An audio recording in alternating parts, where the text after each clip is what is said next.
నేను ఒక హిందువుని, నా మతం మార్చడానికి శత విధాలా ట్రై చేస్తున్నారు. ఒరే వినాయకుడు భగవద్గీత నా చిన్నప్పటి నుంచి చదువుతుంటే కాదు నువ్వు హిందువు కాదని నన్ను ఏం చేయమంటావు? రామాయణం చెప్పాను, మహాభారతం చెప్పాను, గుళ్ళు చూపించాను, అయినా నువ్వు హిందువు కాదంటే నన్ను ఏం చేయమంటావు? మీ ఉల్లిపాయల కోసం టమాటాల కోసం నా మతం మార్చడానికి ట్రై చేయండి. ఇదిగో మార్క్ మై వర్డ్స్, 4 మీద మచ్చలు ఉన్నాయి. 2026 ఎవరైతే అలా చేస్తున్నారో ఆడికి కర్మతో పాటు అష్టదరిద్రాలతో పాటు హాస్పిటల్ బెడ్ మీద ఉంటారు. Mark my words.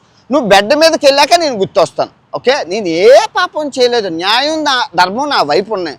60,000 రేపులు చీరలు కట్టుకున్న ఆడవాళ్ళని, చిన్నపిల్లల్ని 60,000 రేపులు 2 సంవత్సరాల్లో చేశారా అంటే సీతమ్మని నేను అన్నానని చెప్పి దాన్ని రాంగ్ ట్రాప్ చేసి ఇలా చేశారు. చేయని ఇప్పుడు ఇన్స్టాగ్రామ్ ఫాలోవర్స్ ఎవరికి కావాలి? ప్రమోషన్ చేయడానికి వాళ్ళకి కావాలి.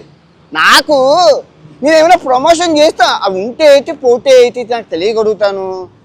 డైమండ్స్ ఒక 10 ఉంటే చాలరా, రాళ్ళు ఇంత ఉంటే స్క్రాప్ నాకెందుకు? ఏకలేకపోతున్నాయి. ఫాలోవర్స్ ఉంటే ఏంటి పోతే ఏంటి? కానీ 2026 నేనైతే వదలనుగా, అది నాదిగా. ఇవ్వాల్సిన వాళ్ళందరికీ లెక్కల సరుపున రాసుకొని మరి వడ్డీతో సహా ఇస్తాను కదా, ఆ భయం ఉండాలి కదా. పాపం చేసినోడు ఎక్కడికి పోడుగా.